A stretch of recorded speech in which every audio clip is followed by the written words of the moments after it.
Overnight, the Supreme Court dropped a unanimous ruling that no one saw coming, and within hours, it sent shockwaves through states, agencies, and the entire Second Amendment debate. The Supreme Court has just delivered a stunning 9-0 ruling. And whether you support the Second Amendment or simply follow major constitutional cases, this one is impossible to ignore. Overnight, without any warning, without any signals in the prior oral arguments, the court issued one of the most unexpected and far-reaching decisions we've seen in years. And what is happening right now, within hours of the decision, is something nobody was prepared for. States are scrambling. Federal attorneys are repositioning. Gun rights organizations are already drafting emergency responses, and millions of Americans are waking up this morning wondering how this ruling will reshape the future of the Second Amendment in ways no one predicted just a few months ago. A 9-0 ruling on a high-stakes 2A-related issue is almost unheard of. The court is usually divided, often 5-4 or 6-3 on firearms. To get all 9 justices, conservative, moderate, and the most progressive wings aligned on one single conclusion means something very unusual just happened. This was not a normal case. This was not a normal ruling, and this was not a routine interpretation of past precedent. This was the court laying down a unanimous, unavoidable position that directly affects how states can regulate, restrict, or attempt to control firearm-related conduct going forward. And within minutes of the ruling dropping, states were already reacting. Some with panic, some with anger, and some treating it as an unexpected legal gift. Because this ruling in practice wipes out the foundation, a number of states were depending on for their pending regulations, lawsuits, and enforcement strategies. Overnight, entire legal arguments that states have been using for years are now gone. And for many of these states, there is no backup argument, no alternative justification, no fallback position. This decision didn't just close a door, it slammed it shut, locked it, and welded it from the outside. Now, here's the first thing everyone needs to understand, and this is something the media is already misreporting. The court did not suddenly expand gun rights beyond what Breen or Heller established. Instead, what the court did was much more dramatic in a different way. It tightened the rules around how states can attempt to sidestep constitutional protections. Because that's exactly what this case exposed.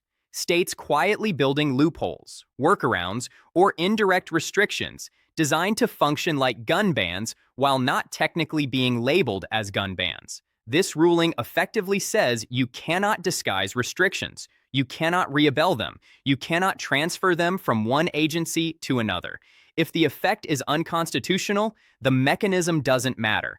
And that right there is why this ruling sent such a shockwave across the country. Gun control states were hoping the Supreme Court would ignore the structural games being played in their legislative language. Things like adding non-fire penalties to firearm-related conduct.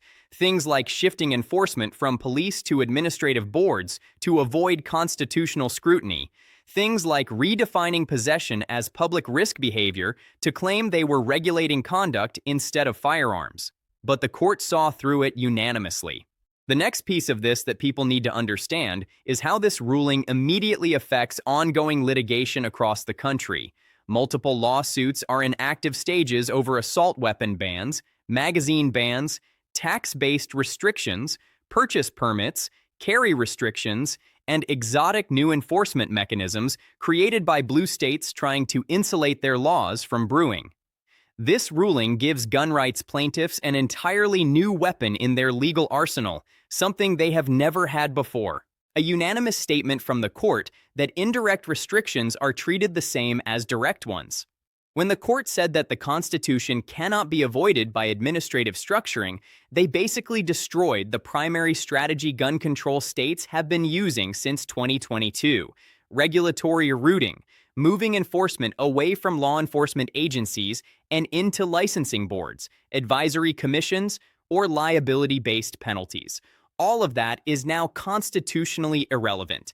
If the underlying effect burdens core 2A rights, the mechanism doesn't matter. That alone changes how dozens of pending cases will be litigated in the coming months. But let's step deeper into the ruling, because the part that shocked legal analysts was not just the conclusion, it was how strongly worded the opinion was. For a court that is normally careful about language, normally cautious about signaling future legal interpretations, this ruling read like a clear warning shot, almost a blueprint for the cases coming next. The court did not say we disagree with the state's approach. They said the state's actions were an unconstitutional circumvention of constitutional protections.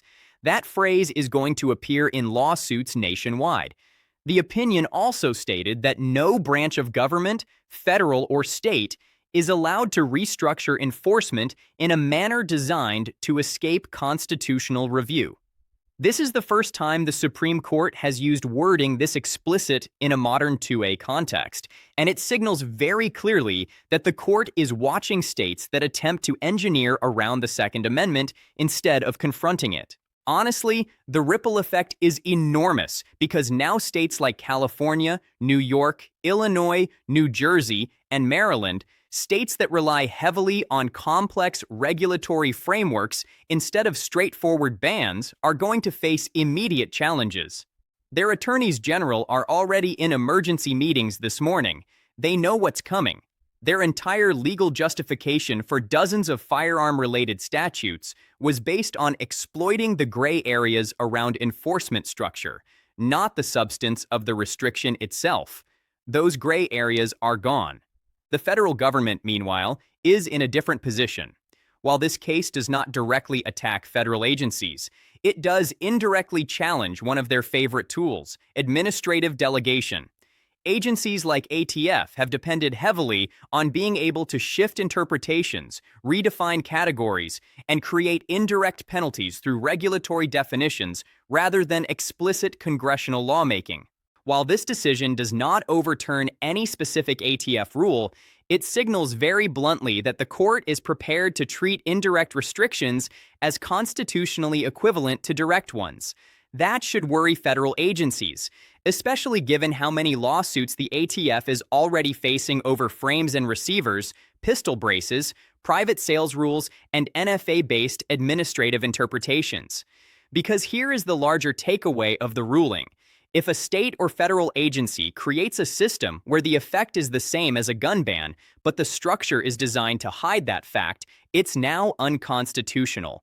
The court is clearly setting boundaries for how the Second Amendment will be treated going into 2025 and 2026.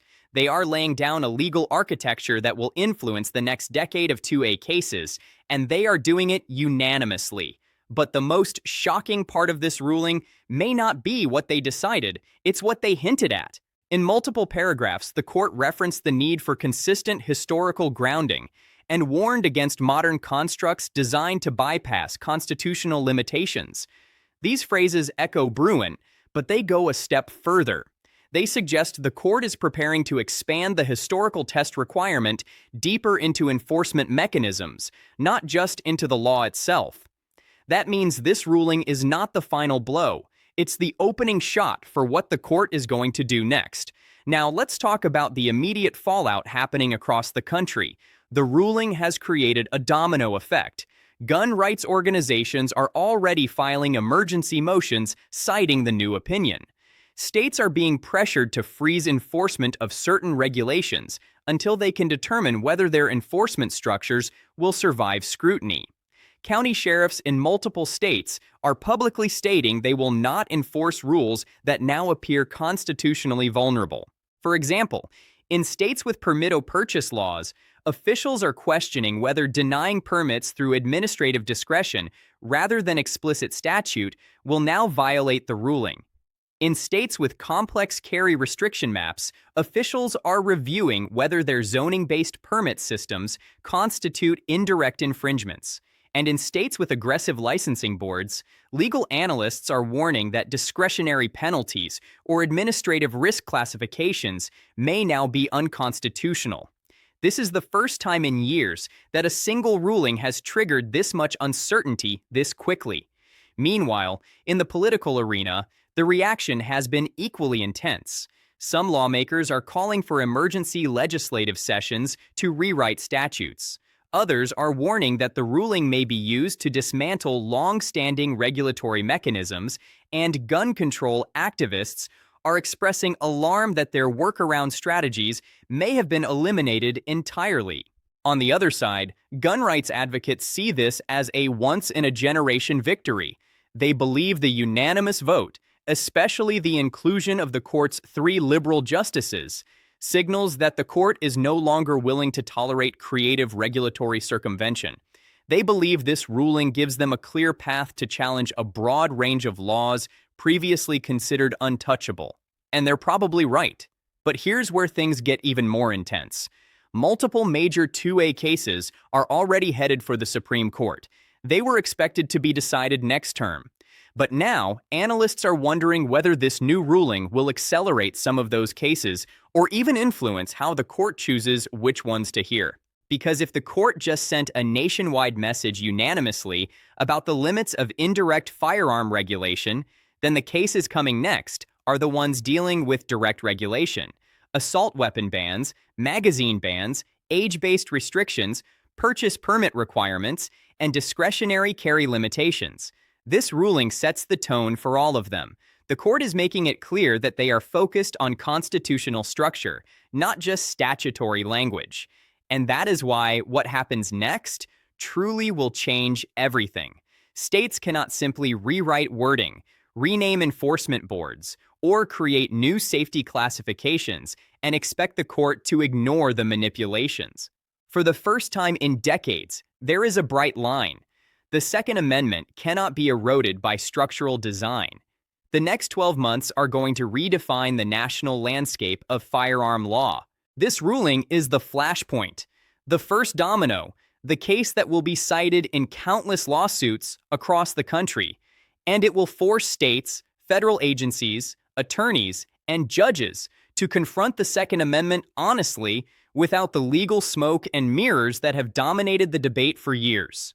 This was not just another Supreme Court decision. This was the court stepping in and saying, "We see what you're doing, and it stops now." And that's why everything from this point forward, every appeal, every injunction request, every legislative attempt will be shaped by what the court just handed down. A unanimous ruling, a nationwide shockwave, and a legal shift that will be felt for years.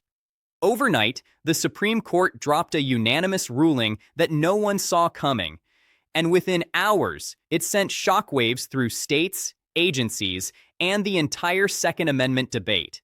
This wasn't just a decision, it was a clear warning shot heard nationwide. From this moment forward, the rules have changed, and the ripple effects are only beginning.